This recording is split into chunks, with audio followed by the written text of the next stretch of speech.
D'après les informations préliminaires qu'on a eues, ces missiles sur Beersheva étaient en fait un seul missile balistique. C'est ce que disent les Israéliens. Il y a eu un impact, 5 blessés légers d'après les services de secours israéliens. Et donc l'interception israélienne n'a pas fonctionné. L'armée israélienne parle d'une malfonction du missile d'interception.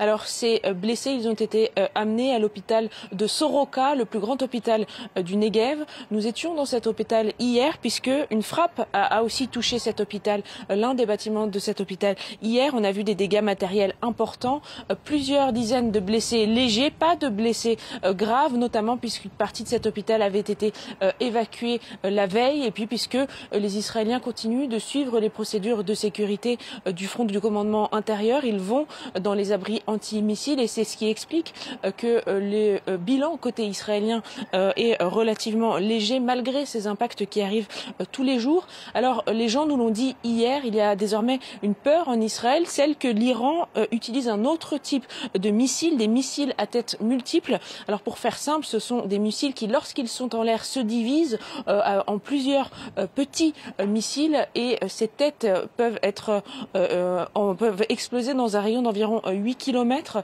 ce qui rend les interceptions bien plus compliquées. Alors difficile de savoir si l'Iran utilise beaucoup ce missile dans les derniers jours pour viser Israël ou pas. Ce qui est certain, par contre, c'est qu'il y a moins de missiles tirés sur Israël et toujours relativement beaucoup d'impact, puisque dans l'attaque d'hier matin, c'était une trentaine de missiles lancés sur Israël, 4 impacts environ.